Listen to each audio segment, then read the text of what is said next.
गवादर का सिस्टम कराची पहुंचने का खदशा, आज से गरज चमक और तेज हवाओं के साथ बारिश की पेशगोई। सिंध हुकूमत भी मुतहरिक हो गई।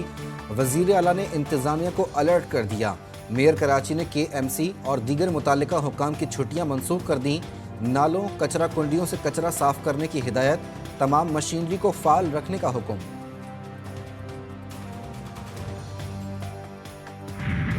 इन हालात में माशाअल्लाह शहबाज शरीफ इज़ द बेस्ट चॉइस। उनको बतौर वज़ीर आज़म का कैंडिडेट डिक्लेयर करूं और इनके साथ साथ सरदार अयाज सादिक साहब जो है वो उनको बतौर स्पीकर के अपना उम्मीदवार करें।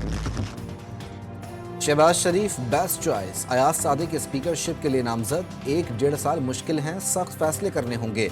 हमारी हुकूमत रहती तो आज मुल्क G20 में होता। नून लीग के कायद नवाज शरीफ का पार्लिमानी पार्टी के इजलास से खिताब। नामजद वजीर आज़म का सदर मुमलिकत पर आइन शिकनी का इल्ज़ाम।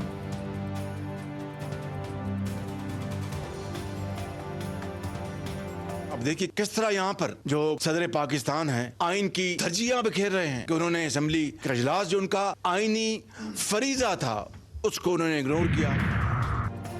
सदर मुमलिकत का एतराज़ नज़रअंदाज। कौमी असम्बली का इजलास आज सुबह 10 बजे होगा। कौमी असम्बली के सेक्रेटेरिएट से जारी एलामिये के मुताबिक वज़ीर आज़म ने वज़ारत पार्लिमानी उमूर और वज़ारत कानून से मुशावरत मुकम्मल करने के बाद आइन के आर्टिकल 91 की शिक 2 के तहत इजलास बुलाने की मंजूरी दी है। इजलास में नौमुंतखब अरकान असम्बली हलफ उठाएंगे।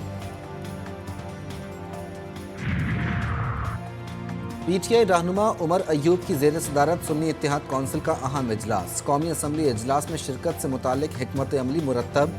आतिफ खान कहते हैं इजलास में भरपूर शिरकत करेंगे।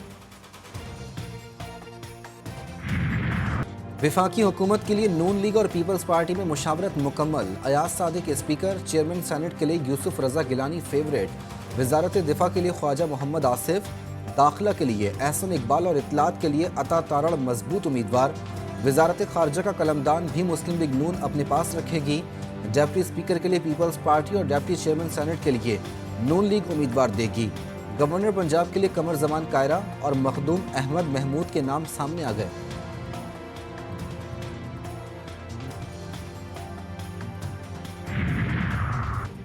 नामजद वजीर आज़म की जानिब से इशाइया, आसिफ जरदारी और बिलावल भुट्टो की शिरकत।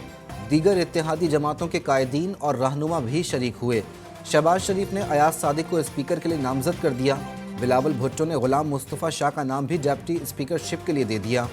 नई हुकूमत के सामने चार्टर बराए मईशत, कौमी इत्तेफाक राय, इंतखाबी और अदालती इस्लाहात पर अमल दरामद करने की तजावीज़ भी पेश कर दी। इत्तेहादी जमातें भी मुत्तहिद। आसिफ जरदारी के बतौर सदर, शहबाज शरीफ के वजीर आज़म नामजदगी पर मुत्तफिक। एहसन इकबाल कहते हैं मुल्की मसाइल का मुत्तहिद होकर मुकाबला करेंगे। नवीद कमर बोले अब मिलकर मुफाहमत करने का वक्त आ गया। मुस्तफ़ा कमाल का कहना था कि अवामी मसाइल के हल के लिए सबको साथ लेकर चलेंगे। अलीम खान बोले अवाम की फलाह व बहबूद के लिए मिलकर काम करेंगे।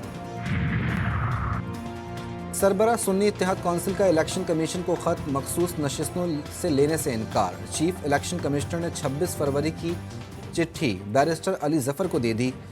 PTI वकील का खत से इजहार लाइल्मी, कोई रुकन जनरल नशिस्त जीत कर आया ना ही सुन्नी इत्तेहाद कौंसिल ने कमीशन में तरजीही फहरिस्त दी।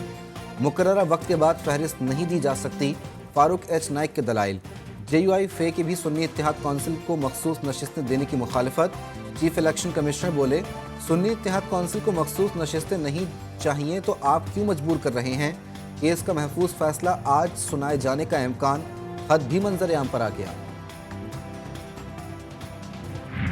अगर हमारी सीटें छीन के तो दे दी गई, PLN या पीपल्स पार्टी में बांट दी गई, अगर ये गबन जो है गैर कानूनी गबन वो अगर हो गया तो फिर हम जरूर सुप्रीम कोर्ट जाएंगे। प्रेसिडेंट का भी इलेक्शन, सेनेट के भी इलेक्शन, प्राइम मिनिस्टर का भी इलेक्शन और स्पीकर और डिप्टी स्पीकर का भी इलेक्शन जो है वो सारा कंट्रोवर्शियल हो जाएगा।